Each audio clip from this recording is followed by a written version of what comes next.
Muy buenas noches, sean bienvenidos hoy domingo 9 de mayo, el Día de las Madres. Un saludo hermoso y cordial a todas ellas que están ahí junto a nosotros día a día, y las que no están muy cerca, pues un saludo hacia la distancia y decirles que las amamos. Nunca dejes de decir te amo a tu madre, porque es ella una persona muy especial, es aquella que está ahí presente, preocupada por nosotros, y por supuesto nosotros nos debemos a ella porque ella nos dio la vida. Así que un saludo maravilloso a aquella gran mujer que está presente en cada una de las cosas. Aunque usted no lo crea, esas personas siempre están ahí, siempre. Así que les invito a que se tomen un momento, hablen con ellas y denles ese saludo que tanto esperan.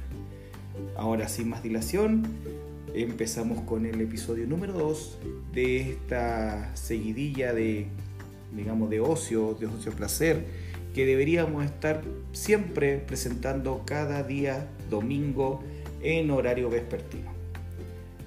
Sin más preámbulo, comenzamos con este episodio que se llama La Cuarta Revolución.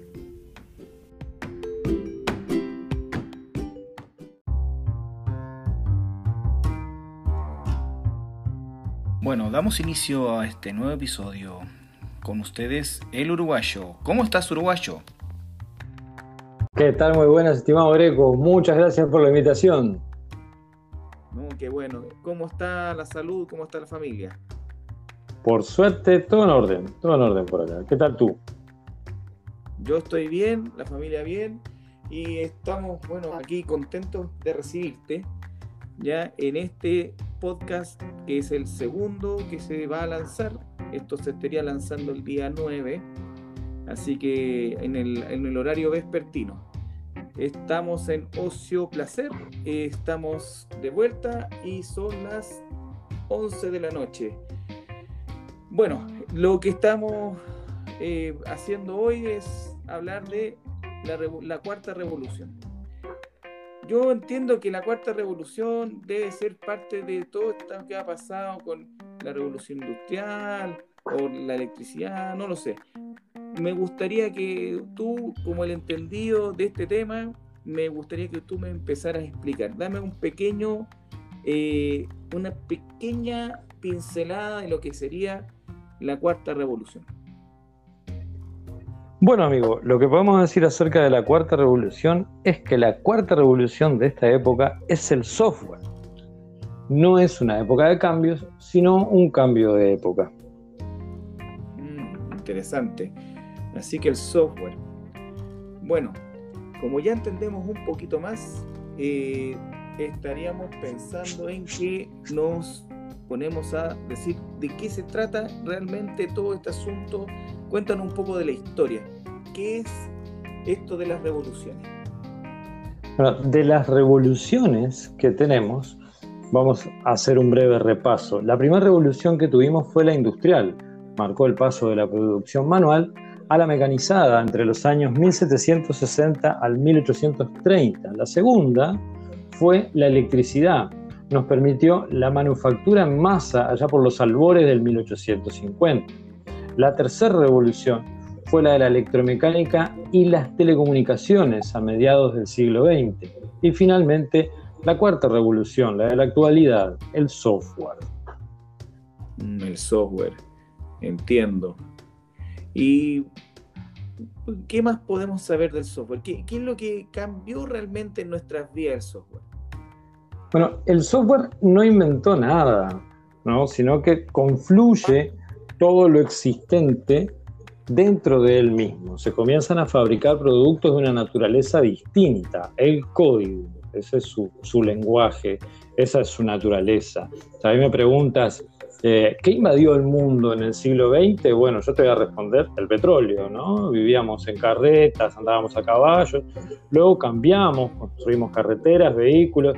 Claramente comienza a dominar aquel mundo del siglo XX una materia prima fácil de copiar en distintas formas. Ese es el plástico. Luego, ¿por qué decimos que en el siglo XXI es el software. Cada vez que el software toca una industria, la transforma radicalmente, ¿no? Podemos ver cualquier industria, la industria de la música, la publicidad, periodismo, automotores, ¿no? Detengámonos en esa industria, la de los automotores, ¿no? Que fabrica copias. Efectivamente. O sea, en realidad lo que estamos viendo aquí es una serie de copias que de alguna forma, dependiendo de la necesidad, podemos abordarla y quizás de alguna forma facilitar la vida del usuario. ¿No es así? Exacto, exacto. Toda copia bueno, si fabrico auto, como volviendo a eso que estábamos hablando, ¿no? El costo del auto es la copia, sus repuestos, el software que utilizo para fabricarlo es algo que compro una única vez y luego este se replica en todos los modelos, ¿no? Ok, pero cuéntame tú, ¿qué concretamente fue lo que esto podría, digamos, decirse que es la cuarta revolución? ¿Qué hizo que el software fuera el protagonista real y concluso de que este es el momento donde todo partió? Bueno, el software tiene como skill o habilidades la innovación.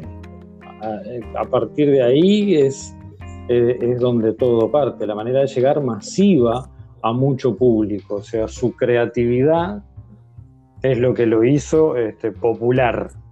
Entonces, donde todo partió es cuando él pudo replicarse en las masas. Estas skills que tiene el software lo favorece por ser generalista. Sos creativo cuando sos generalista, cuando podés dar una solución a varias situaciones. Cito como ejemplo el Maps. En verdad, el Maps es una solución generalista que desde las primeras aplicaciones que a todos nos sirvió, a todos nos dio una solución. Podemos ver en un mapa una ciudad o una región, despejándonos dudas de dónde se ubican determinados puntos. Puede usarlo alguien vinculado al transporte, un Uber, un taxi, un colectivo, un analista de marketing que quiere saber cuál es el área comercial más densamente poblada. Y bueno, justamente es una de las soluciones que nos dio Maps, por ejemplo, a todos, ¿no? Claro. Claro, mira, yo te lo preguntaba porque yo me pongo a pensar en los años 40, ¿cierto? Cuando estaba este asunto de la guerra mundial, donde teníamos el famoso enigma de los nazis, que no era descifrable hasta que llegó la computadora que fabricó Turing, ¿cierto? Entonces, yo me pregunto, ¿tenía software eso?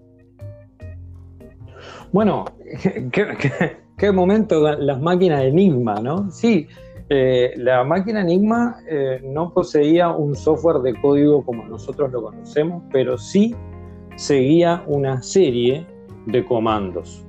Por lo tanto, podemos decir que sí tenía un software, ese software estaba escrito en un código, y el código en realidad es algo muy antiguo. El alemán Sucé en el año 1600 escribió el código, lo que es el padre del código binario.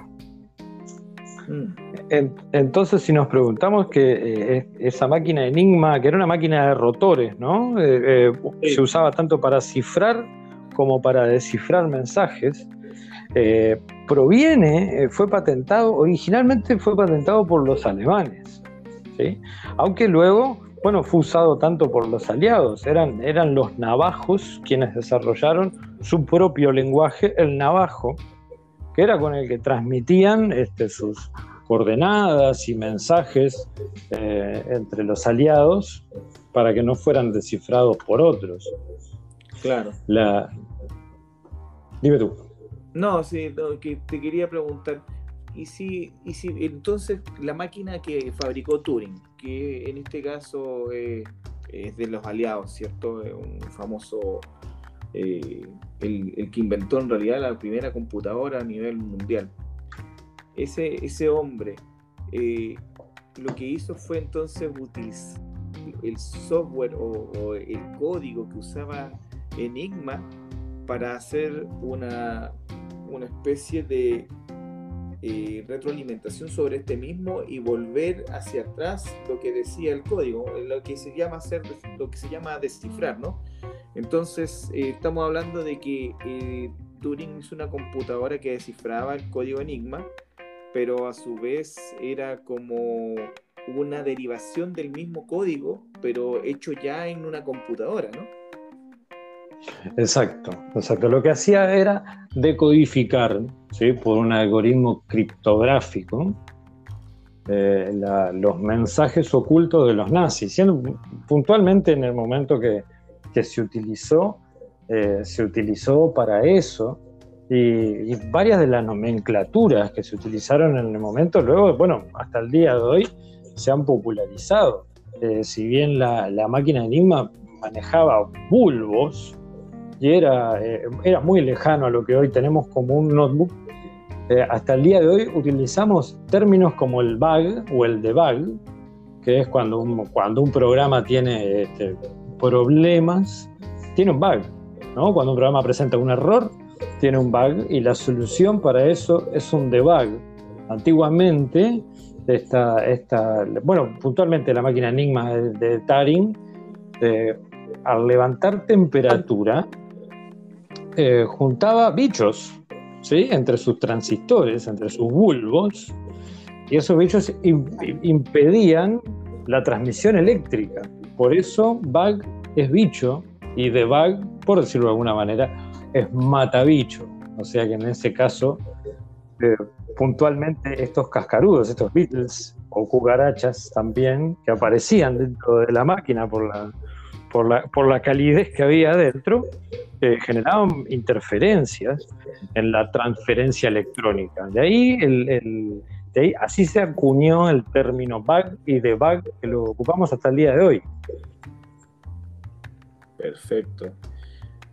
Mira, qué interesante. O sea, estamos hablando de algo que nació de los años 40. O sea, estamos hablando que son aproximadamente, ¿cuántos? ¿60 años? Exacto. Él formuló su propia versión en el 1936. Ya, espérate, 60... No, son más de 60 años, estamos hablando, son 80 más años. De 60. Son 80 años. La matemática me falló, amigo, disculpa. Una larga transgresión de generaciones ha pasado hasta el día de hoy, y aún así sigue vigente varios de sus términos.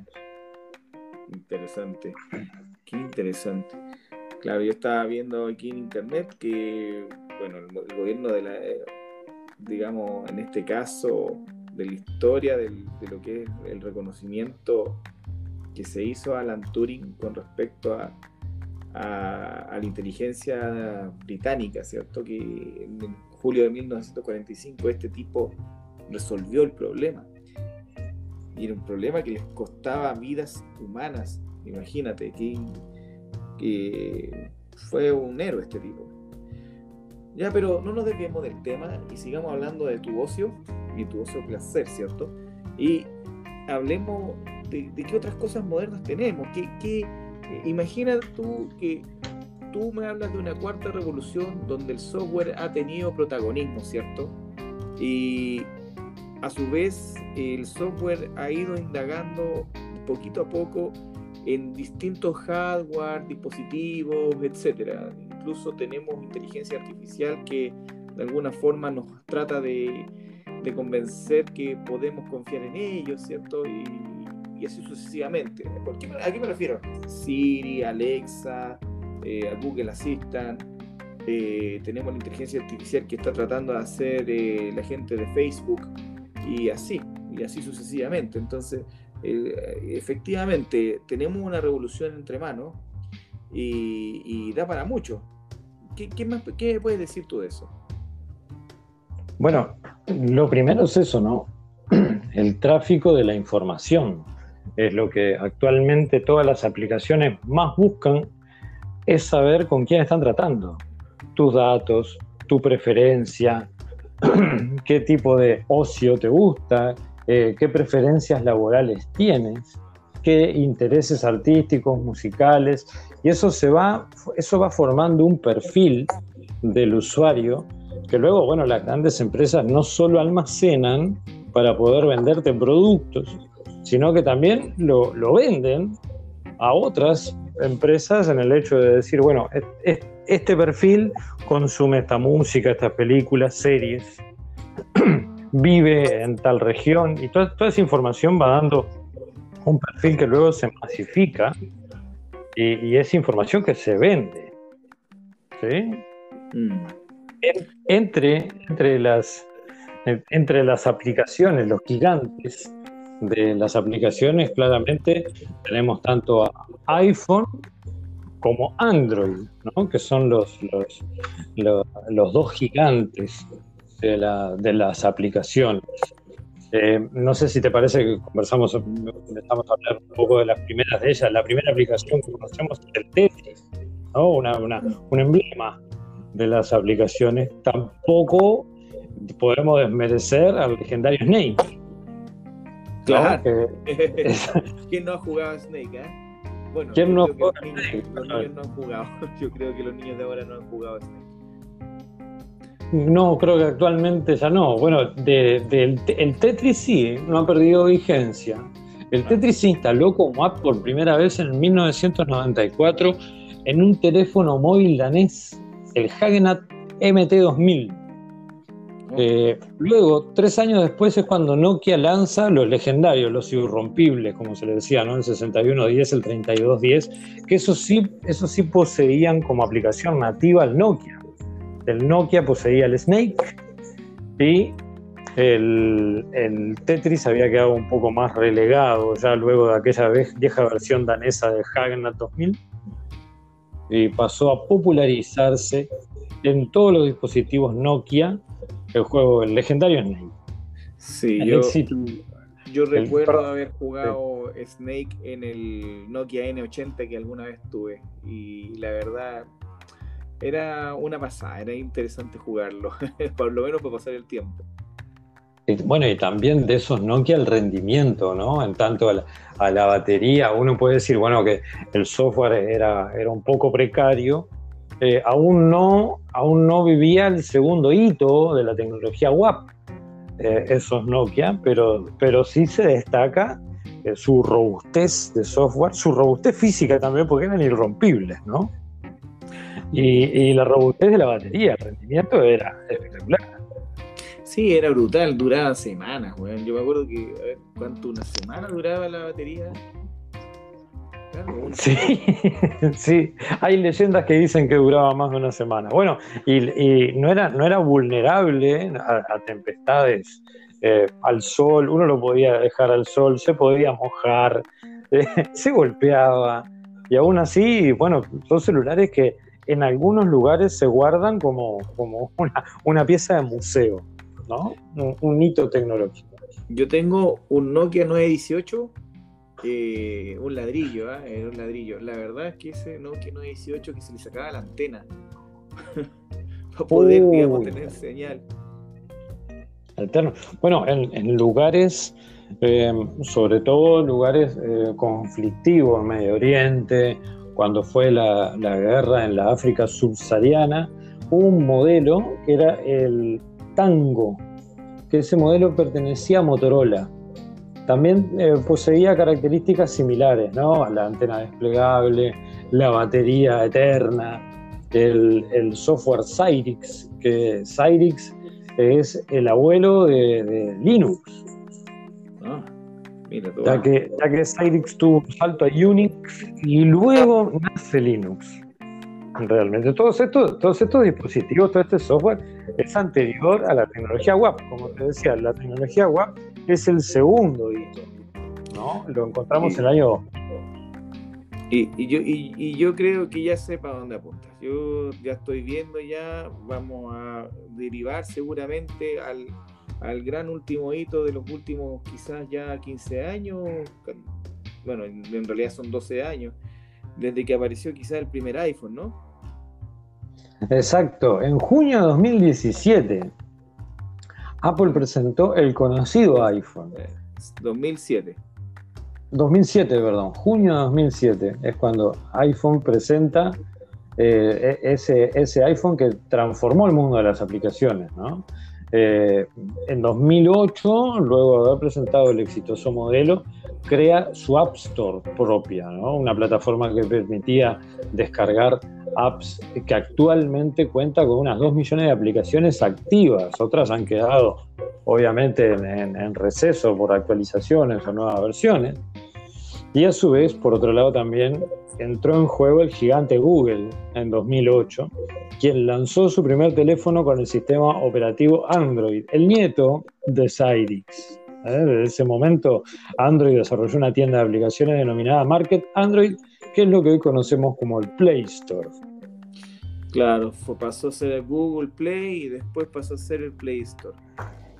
Esta cuestión Sí. es, claro, que lo único que yo puedo decir que bueno, a mí me encanta iPhone, tú lo sabes, ¿cierto? Yo soy amante de lo que es Apple. Pero lo que a mí me gusta de Apple, y quizás hay gente que no le gusta, yo puedo respetar eso.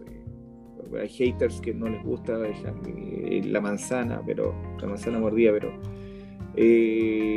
a mí me gusta, y es por unos detalles muy interesantes. Tiene buena seguridad, es estable, es intuitivo, y lo mejor de todo es que funciona muy bien, o sea, en todo sentido. Sin embargo, yo por lo menos, en mi posición de usuario no avanzado como tú, ¿cierto? Cuando yo ocupo Android, he tenido experiencias en las cuales he visto que se ralentiza mi teléfono y que muchas veces las aplicaciones que están en la Play Store no todas son certificadas, o si son certificadas no son todas muy bien certificadas. No sé qué piensas tú de eso. Bueno, yo creo que iPhone estandarizó la certificación del software. No, es el final, es el resultado final de muchos ensayos, ¿no? Si quisiéramos ver un poco más atrás lo que fue la certificación de firmware, fue BlackBerry el primero, ¿no? Quien empezó con su marca de teléfonos inteligentes, con satélites al servicio exclusivo de la mensajería BlackBerry, allá por el año 1999. Fue el primero que intentó certificar las aplicaciones típicas de un teléfono inteligente, las libretas de direcciones, agendas, calendarios, quizá lo que hoy conocemos como natural dentro de un teléfono. Creo que cualquiera de nosotros, cuando toma un teléfono, de las primeras cosas que ve, bueno, es la agenda de contactos, la alarma, ¿no? Sí. Esas cosas, esas aplicaciones, bueno, las redes sociales, la cámara, esas cosas integradas en todos los dispositivos. Fue BlackBerry con su innovación de firmware legal, con su teclado QWERTY. ¿Te acuerdas que antes el teclado era algo que iba fuera de la pantalla? Sí, y lo que lo hacía también algo, digamos, de alguna forma apetecido, ¿cierto? La gente miraba eso y llamaba la atención. Era como tener un mini PC en las manos. Es cierto, ¿eh? Es cierto, creo que era lo que más impresionaba, creo que era lo que más vendía también, ¿no? Su innovación era lo que hablábamos hoy un poco, ¿no? Si sos creativo, tenés la manera de llegar a todos con una novedad que soluciona más de un problema. ¿Y sabes lo que a mí me gustaba de BlackBerry?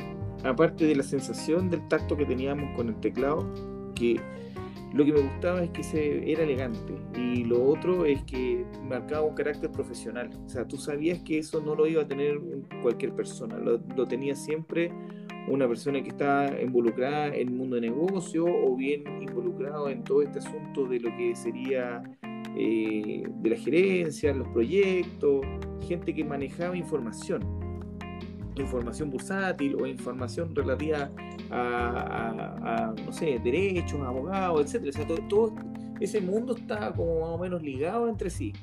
Eso es lo que a mí era mi impresión, porque no estaba muy implicado hacia el área de, no sé, de redes sociales. Quizás quiso meterse en su momento, pero fue demasiado tarde. Llegó tarde. Sí quiso innovar, al margen de su teclado QWERTY, quiso innovar instalando un dispositivo cual mouse, un dispositivo tipo mouse, iba sobre el teclado, no sé si lo recuerdas, era un pequeño recuadro Ujú. que era una innovación. Para el momento era una innovación. Aún así la pantalla no era táctil, entonces de alguna manera había que hacer algo que pudiera desplazarse libremente por todo el display. Sí, sí me acuerdo de ese punto negro, era un cuadrado negro así como tipo cristal. Y también había una versión que era del tipo bola. Sí, sí, sí, sí. Sí, le habían dado un nombre propio que era, creo que era Black Squash, el nombre que se le había incorporado a ese mouse bola digital. Creo que era Black Squash o Black Splash. Tendría que consultarlo un poco más. El desarrollo del mouse incorporado fue de la marca Lexicon Branding. No sé si lo recuerdan. Ellos son los dueños de Xerox. Ah, es que me suena, porque al final de cuentas, recuerda que, bueno, no sé si tuviste la película esa que, donde aparece todos estos grandes o gigantes, digamos, de la informática o del hardware, ¿cierto? Hablando de Bill Gates, hablando de este tipo, el CEO de Apple, ¿cómo se llama? Que tanto me gusta Apple y se me olvida, bueno, Steve Jobs, ¿cierto? Y Steve Jobs, que lo que hizo es que empezó a trabajar en colaboración con Xerox, ¿te acuerdas? Que él al final después es como que se roba el mouse, weón. Como que lo Sí, hace sí. suyo y lo pone en las Mac como parte de la innovación de lo que era tener un ratón. Y esa cuestión era la innovación del momento. Y Sí, sí. no me cabe duda de que el Xerox pudiese haber sido partícipe de este Black Squash que hablas tú para lo que es el BlackBerry. Sí, bueno, es Xerox el primer desarrollador del mouse. En realidad, en el garaje de una casa es donde nace el primer mouse. Es una invención de Bill Gates y su mejor amigo, ¿no? Como tú bien lo has dicho, el CEO de iPhone, cuando empezaron robaron esa patente, por decirlo de alguna manera. Steve Jobs y Bill Gates son los que se apropian de la creación del mouse. Incluso el primer mouse que hicieron lo encapsularon y lo enterraron en el jardín del lugar donde trabajaban, esa cochera donde trabajaba, donde empezó todo el sueño, por decirlo de alguna manera. Eh, un documental que se llama Obsolescencia Programada. No sé si lo has visto, pero se lo recomiendo a todos los oyentes. Es importante ver cómo se ha diseñado las cosas para que tengan una vida útil y obligarte a comprar el nuevo producto. Antes el mouse, bueno, estos tipos de mouse que estamos hablando, traían una bolita, traían una pelotita, no era óptico su guía del puntero del mouse, era una pelotita que lo hacía eterno, ¿no? Uno necesitaba tan solo asear, limpiar la pelotita para poder contar nuevamente con la funcionalidad del mouse. Actualmente, si se rompe el óptico del mouse, uno tiene que cambiar. Sí. Eso es parte de la obsolescencia programada de los objetos que nos venden con una vida útil finita, por decirlo de alguna manera. Entonces todo ondea y se devuelve al mismo origen, que es el software, ¿no? Al final el software le da utilidad a las cosas que estamos acostumbrados a ocupar.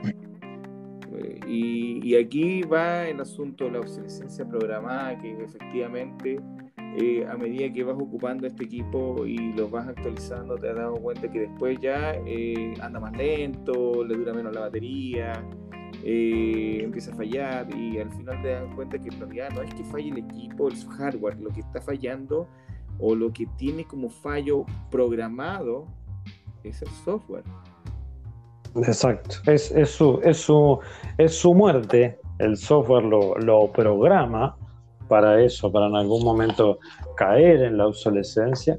Y a fin de cuentas, bueno, el software lo único que lo hace perpetuo es la actualización, es la nueva versión. O sea que programar es rápido, por eso estamos acostumbrados en esta nueva era a que sea la velocidad, la vertiginosidad de la velocidad de los cambios es más rápida, porque programar es más rápido. Entonces lo único que te puede perpetuar es la nueva versión. Claro. Mira cómo es el asunto. Bueno, no sé qué te ha parecido.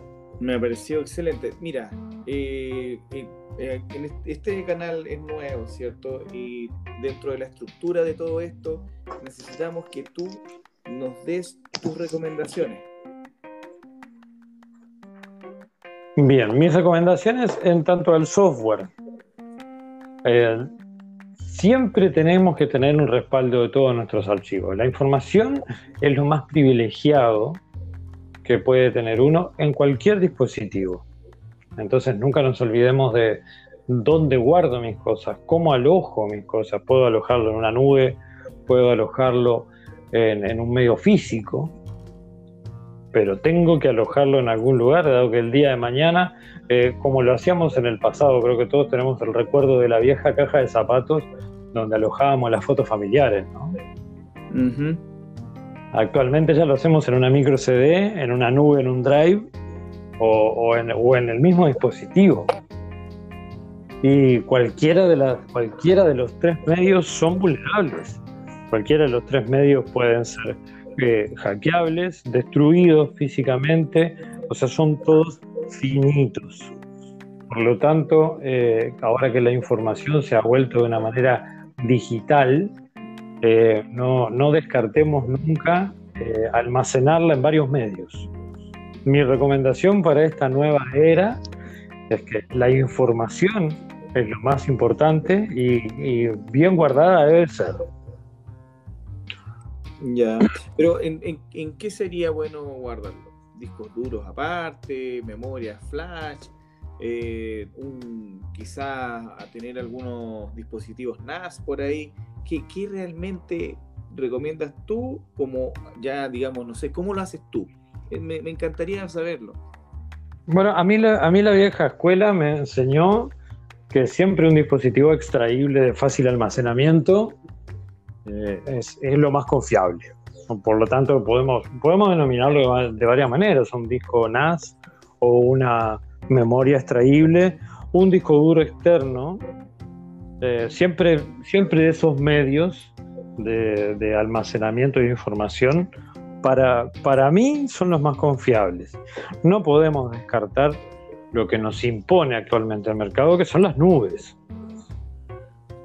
Las nubes han cobrado un dominio en todo ámbito, ¿no? Actualmente, cuando uno está trabajando, mis hijos que son youtubers, hay gente que, mis hijos desconocen completamente lo que nosotros conocíamos como la unidad zip.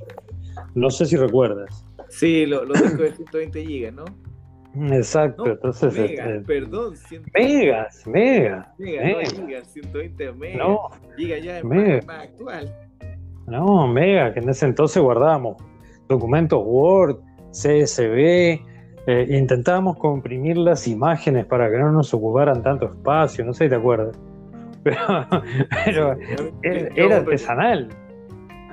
Era artesanal. Bueno, cuando actualmente uno entra a un drive, el almacenamiento en una nube, supera los 20 gigas. Entonces actualmente uno le dice, por ejemplo, a mis hijos, ¿no? Que le digo, ¿tenés un disco duro externo?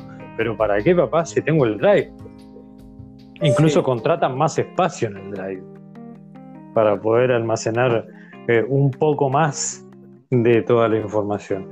Y sí está sostenido a cambios. Un día se pueden caer las redes, un día se pueden caer las nubes. Es un peligro que existe, pero la sociedad actual como que no contempla eso. Ya no es aceptable que una nube se caiga sin una fácil reposición, ¿no? De mi parte, lo más recomendable siempre es tener un disco duro externo. Me parece. Bien, se nos está acabando el tiempo. Solo una cosa más. ¿Tú tenías hay algo que recomendar? Unas bufandas de estas Jedi. ¿Cómo es ese asunto? Dinos, ¿tienen Bueno, Instagram, me imagino?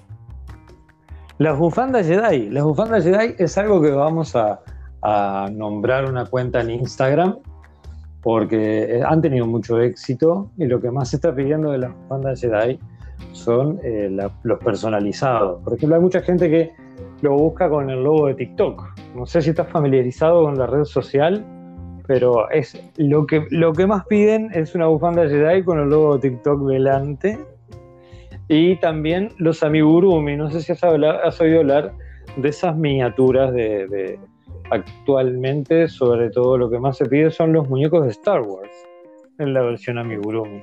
Así que en la descripción vamos a poner el Instagram para que puedan encontrar tanto las bufandas Jedi como las versiones de amigurumi de varias series del momento.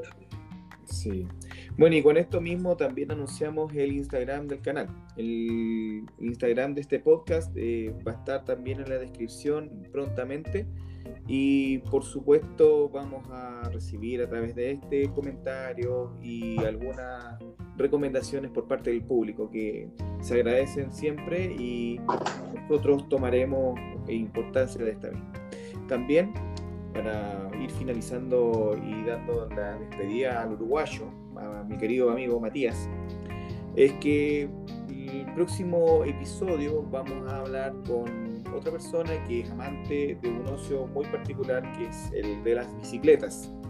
Mucha gente hoy en día con el tema de la pandemia se ha puesto bueno para tener rodillos y andar en bicicleta, marcando incluso con tecnología como lo que estábamos hablando recién, en una app ya donde podemos ver incluso una ruta. De todo esto y mucho más vamos a hablar en el siguiente domingo, ya que debería estar correspondiendo al domingo 16 de mayo, y vamos a estar hablando más o menos en esta misma hora, entre las 10-11 de la noche, como es acostumbrado.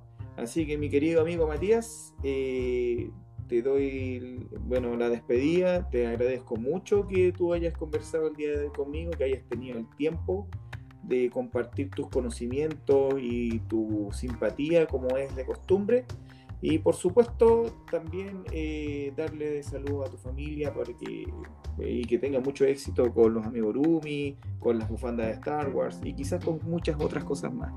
Yo voy a ser uno de los primeros que va a querer una bufanda de esa, así que te la encargo desde ya. Bueno, muy bien, amigo, muchas gracias.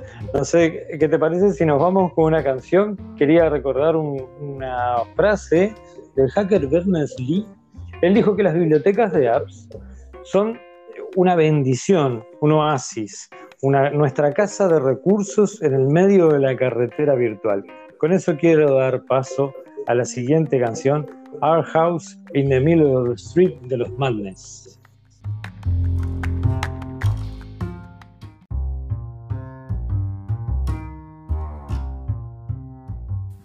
Muchas gracias, uruguayo, por esa canción. Bueno, habría que buscarla por Google, así que los invito a que puedan escucharla a través de Spotify, que es uno de los principales colaboradores de este podcast, porque es el que me dio una aplicación llamada Anchor, que es bastante útil. Así que muchas gracias. Publicidad gratis para Spotify.